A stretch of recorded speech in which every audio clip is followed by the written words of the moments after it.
Welcome to the Egg Whisperer Show, a program exclusively designed to promote reproductive health awareness and discuss fertility preservation options. Here is your host, the Harvard-educated fertility specialist, Dr. Amy. She's known as the Egg Whisperer. Fertility expert Dr. Amy Abazadeh. And you have yet another success story Just launched by an East Bay fertility doctor.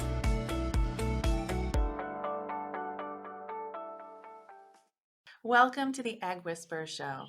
I have Dr. Loree Johnson on with us today to talk about understanding stress, trauma, and loss during fertility treatment. Welcome, Loree. Thank you, Amy. It's so nice to be here and to talk to you about issues that really are so important to our community. Thank you again for being on and sharing your expertise. But before we start, I'd like to read your bio for our listeners. Dr. Loree Johnson is a licensed marriage and family therapist with more than 25 years of experience as a clinician, educator, and clinical supervisor.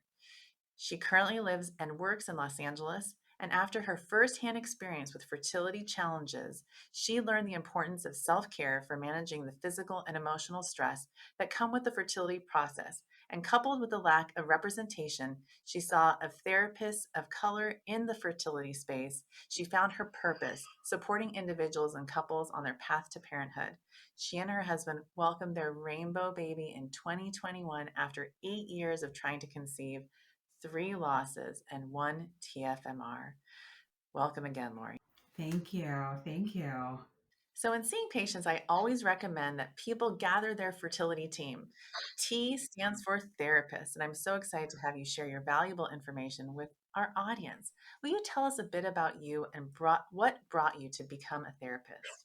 So I always feel like I was a therapist before I got the title. I was the resident counselor amongst my friends, and the secret keeper. And I was also really fascinated by human behavior. So it was just a natural progression to study human behavior in graduate school. And then I became what I consider kind of a professional student. I got my master's degree and then decided I wasn't done and went for my PhD, also in marriage and family therapy. And was just really excited to contribute to the field. I just really love what I do and love being there and holding space for people. Just feels like a natural part of who I am. So that's kind of, why or how I came to be a therapist. And what about your specialization in fertility? Tell us about how that came to be. That's a very interesting kind of progression because when I first started my career, I thought I was going to be a mental health therapist in community mental health. I really enjoyed working with that population and then decided, I needed a different challenge and started working in private practice. And so it was really the shift that I started to see in my private practice where there were more professional women who were coming to me who had had pregnancy losses or just various stages of their family planning journey or fertility journey. And so I was involved in the infertility community kind of by proxy. I didn't necessarily consider myself an infertility therapist or a grief therapist at that point. And it wasn't until I got married. I got married later in life. And so kind of mirroring the experiences of the individuals who were coming to me. And, I naively thought I could grow my family when and how I wanted. And it didn't happen. And when I started to experience loss after loss, and especially my TFMR, the termination for medical reasons, that experience alone was really jarring. But, in totality, it was hard to find support. And I kept thinking, if I'm having trouble finding support as a woman of color, person of color, I can only imagine what it's like for other patients going through this journey. And so once I kind of came out on the other side, I dedicated myself to holding space for those in our community. And here I am. And thank you for doing it. And being a fertility patient is so stressful. What are some of the things people can do to develop a long-term fertility self-care plan?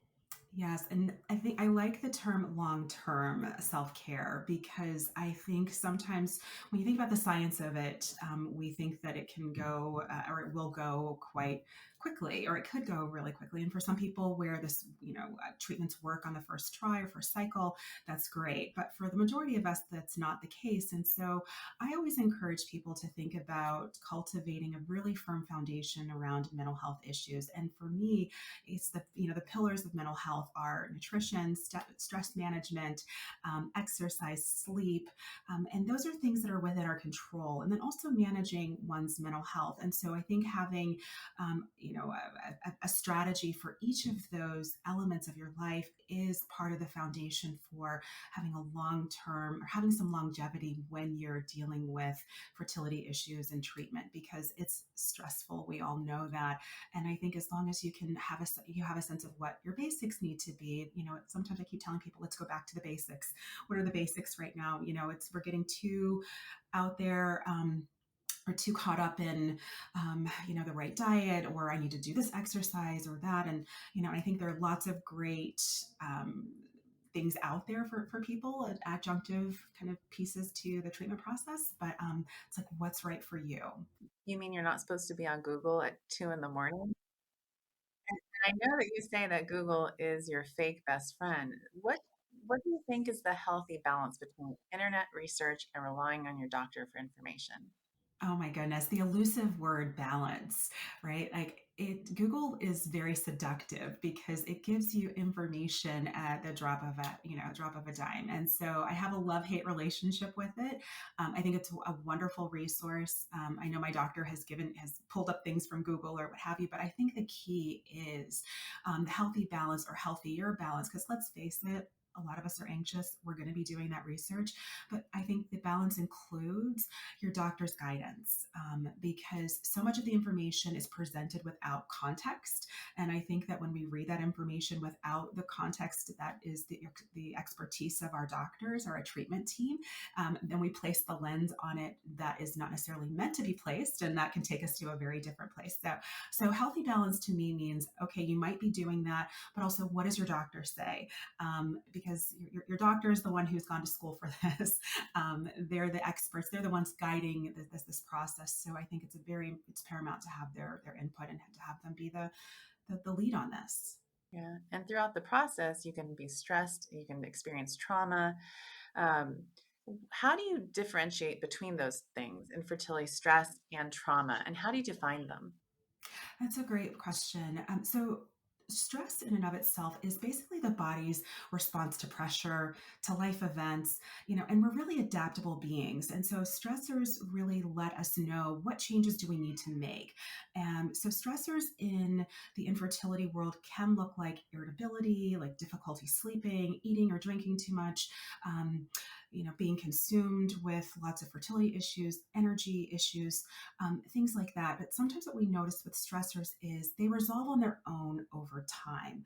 Now, trauma is defined as it can be defined as what I just listed above, but it might easily be summed up as an emotional response to a horrible event.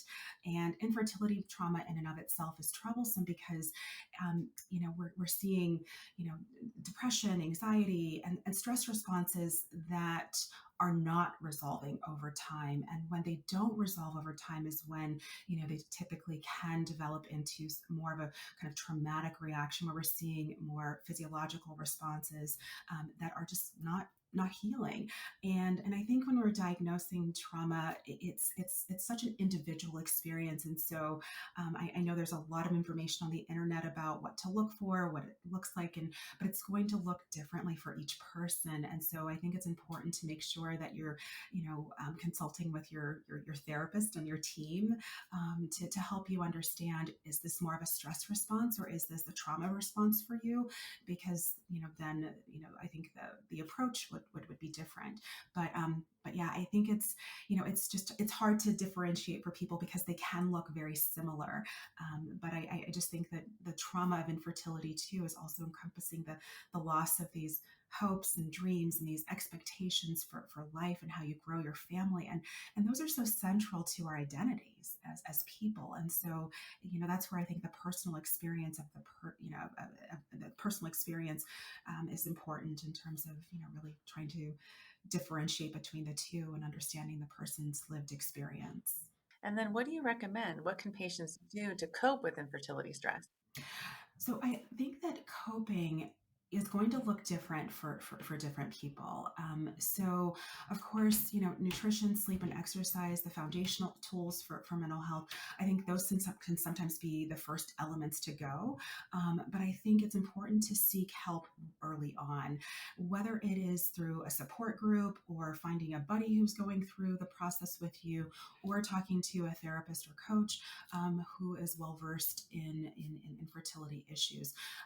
And if one element doesn't work for you, please don't hesitate to find something else, because it's really important to figure out what makes you feel supported, more importantly, and make sure that you have those in place as you're going through it, and not to kind of white knuckle it, so to speak, and think, oh, well, you know what, I can do it on my own. No big deal. It shouldn't be an issue, but it really is for a lot of people. And there's no shame in that whatsoever.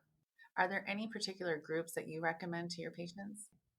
So Resolve has a number of groups right now. Fertility Rally is another resource that I use for patients. Resolve will let you know about more kind of professionally led groups and some peer led groups, and Fertility Rally is more peer led. There's nothing wrong with either group. Just know that sometimes when you're with a therapeutic group versus peer led, it might feel a little different. And I think it just depends on what you need at that moment. So not saying one is better or worse, it's just everything's just different. And so those are the two, kind of places that I go initially. And of course, if I have a colleague that I know is running a fertility support group or IVF group or pregnancy loss group or what have you, I will make those referrals as well. And what are the benefits of seeking therapy while going through fertility treatment? So we all know that fertility treatments are stressful, and studies show that if you have appropriate stress management techniques in place, we can't always control outcome, but we can make sure that we feel good about, or that we've done everything that we can do to have the best outcome.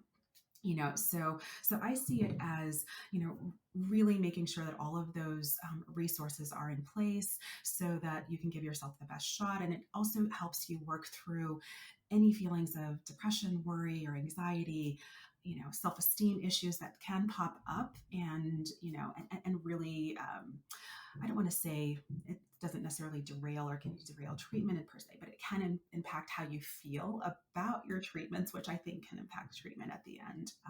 So it's really about making sure that we're keeping your mental health intact and tending to that in a holistic way. Yeah, and also relationships. I imagine you also navigate the complexity of being a fertility patient and uh, a marriage, for example. Exactly. Because you don't want to forget about your relationship. It's very easy to become consumed by treatments, the procedures, and the appointments, and especially when they're happening to your body and with your partner not necessarily experiencing the treatments in the same way. That can create some tension from time to time, and so that can be a wonderful place to explore all of that and to figure out what your relationship needs. So I read on your website about EMDR, and for people who don't know what that is, can you explain that to us? Yes. So EMDR stands for eye movement desensitization and reprocessing. It's a form of psychotherapy. It's a method that we use to help people heal from trauma or distressing events. And so one of the things that I really love about this is because sometimes we don't always have words to the intense experiences that we've had, and you don't really need that in order to do the work around EMDR, because it really operates under the assumption that your brain is wired for healing. We don't necessarily have to focus on like changing thoughts or behaviors or anything like that. So I really love this modality. And ironically, I was first introduced to it really early on in my career ages ago, and before it had all the longitudinal data, and I didn't necessarily get trained in it until I kind of came through the other side of my journey. And it's like, wow, it's powerful, and I'm a testament to it, and obviously love it and use it with a lot of my clients. And I feel like everyone should at least know what it is, how to do it, because if if you're dealing with trauma and stress, it can definitely help you. And how exactly does it help? Can you explain that again for me? Yes. So when clients are feeling really burdened by, loss or, or just the heaviness of treatments, the body, like I said, it really impacts or helps the body heal naturally. And the body can't heal or process certain events when the stressors kind of keep coming. And when you think about fertility treatments and the nature of treatments in and of itself, it can make it really hard to, before the next appointment or disappointment or what have you, it's like there's another stressor kind of happening. So what it does is it helps you learn to coexist. And, when you're in these really stress or traumatic kind of moments, your body is in this kind of fight or flight kind of state. And what it helps is, to kind of reduce that so that you can look at the stressor, realize, okay, you know what, it's there, it's manageable, it's not overwhelming. And so akin to, like if you're at a campground and there's a bear or something, and immediately you're fearful, like what the heck, and you're ready to scream, your fight or flight or what have you. And it's like, okay, well, you know what, the bear is right here. It really helps calm your system down, so that you can be more present. And when we're more present, we are able to find more adaptive ways of coping. And so you're able to say, you know what, okay, this treatment cycle didn't work out the way that I had hoped. I didn't like that. I don't like it. But I'm going to be okay, as opposed to, oh my gosh, this treatment cycle didn't work out. Um, you know, my life is over. I don't know how I'm going to move on. And you still might have those moments, and I don't want to pathologize that. It's just a way of helping you move through it, that is a little bit more gentle and honors the fact that what your body is already trying to do naturally, but just might need some assistance with. Yeah, and I imagine one of the bears could be an immediate diagnosis like your pregnancy sadly has stopped growing. And that obviously causes a lot of grief. And I feel like grief just isn't talked about enough. How is this grief different from other grief? So grief within the infertility and pregnancy loss communities is very akin to what we call like disenfranchised grief. Excuse me. And disenfranchised grief, is basically a loss that's not widely recognized or supported by our larger communities or societies. So when you think about grieving, we normally think about someone who has passed away, maybe an elder. We have rituals to honor that loss. We know what to do or how to respond, for the most part. But when the loss occurs based on like an early pregnancy loss or a termination for medical reasons, you don't have the physical kind of symbol of loss that people are used to seeing. And so people don't know what to do with that. And I think those of us in the community, the lost community, don't know what to do with it sometimes, let alone people on the outside, so we don't have the language for it. But disenfranchised grief is what we call it, and usually it's because we think that it's not necessarily, or it's not viewed as worthy of acknowledgement, and it really pushes, I think, people along further into their grieving processes and along the margins, because if you don't have the language to talk about it, it makes it hard to move through it. And how can they work through it and move through it? What do you recommend? I recommend first and foremost, be comfortable or learn to be comfortable with your narrative around grief. Give yourself time to do the work. I do see people who have suffered miscarriages or pregnancy losses and, rush to try to get pregnant again before they've emotionally had an opportunity to heal. But grief is not just an action or stages of these feelings that we might go through, but it's kind of toggling back and forth between these periods of normalcy, and these periods of like intense emotion. So I think kind of understanding what grieving looks like can really help normalize, that one day you might be okay at work and it's okay to be distracted. And the other day you just might be so maybe foggy and disconnected and irritable with people.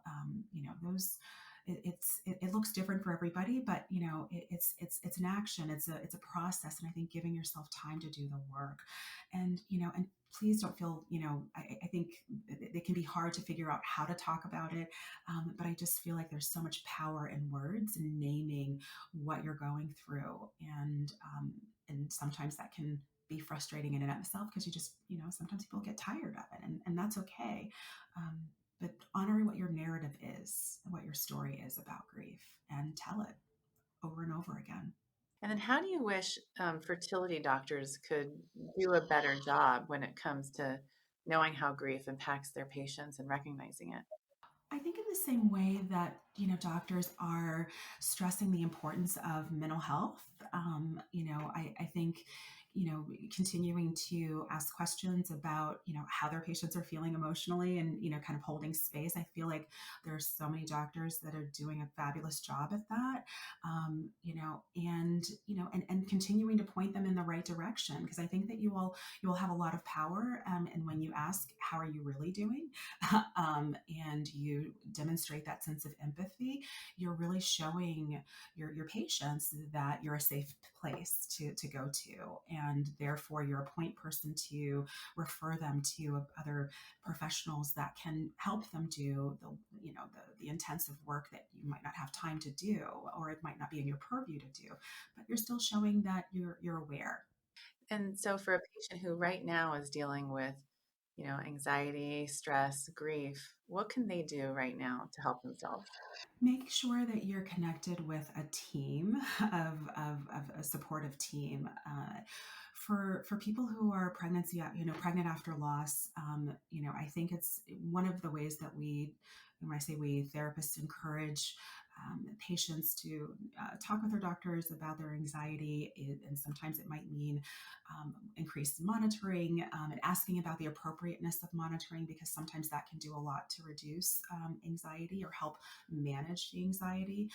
Working with a therapist can kind of help people develop kind of what I call a window of tolerance for anxiety, so they know, okay, what if I'm within this particular window, that's normal. That's to be expected. If I start to inch closer to the higher part of the threshold, this is when I need to do X, Y, and Z, and then develop a plan for what that might look like specific to the person.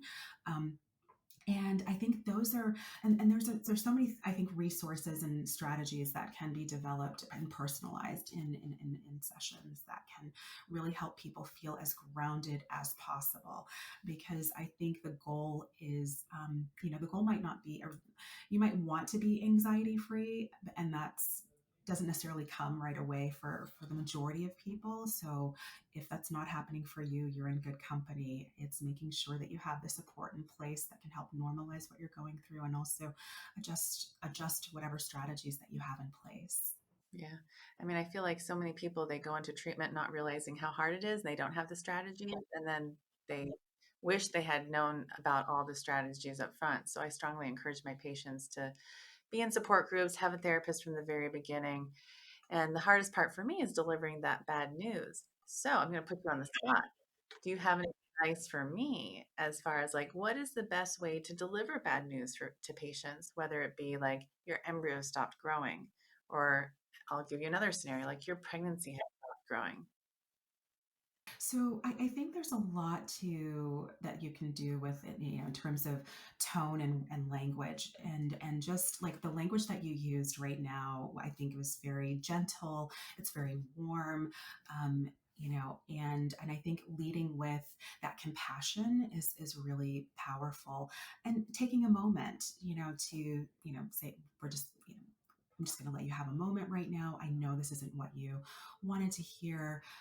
We can talk all the medical stuff later, but right now, let's make sure that you have some supports in place, and just sit and listen for a few minutes, and then I think that you can, and obviously kind of following up like with a call or a text or an email later on. How are you doing? Did you get connected to your therapist? How is that going? Thinking of you. I think that does a lot to kind of close the emotional gap. But I think the language and tone is important. And I think if you're feeling empathic, and you can demonstrate that empathy and that sense of care, and I know that you do, because I've worked with a lot of your patients and they love you. So I think you've got this down pat. Yeah, I mean, my other thing is like, what if a patient isn't getting that and she just found out some bad news? Like, what can she do? I mean, that's just so hard where the person who's supposed to be helping her just isn't providing that support. Well, and if she's not necessarily, maybe, what you do is you might have another referral or another place for her to gather some support. If it's not already in place, it might be a nice point to suggest, hey, well, let's think about, getting you connected. And if this connection doesn't work, then there are plenty more. But we'll find something for you, and really assuring her that there are options out there, and giving herself some space to to figure out, to figure out who's going to work for her or not. But I know it's not uncommon for some people to not have that, therapeutic support in place, and they need to find someone. Right, right. I couldn't agree more. Thank you so much for coming on today and talking to us about this topic. It's near and dear to my heart. How can people find you and work with you? Yes, so I am, you can look at my website, drloreejohnson.com, or I do hang out on Instagram primarily at Dr. Loree Johnson. And you can, I do consultations, and you can schedule one through my website if that's something that speaks to you. And look forward to seeing you all at some point. Thank you, Lori, so much. Really appreciate your time. My pleasure. My pleasure.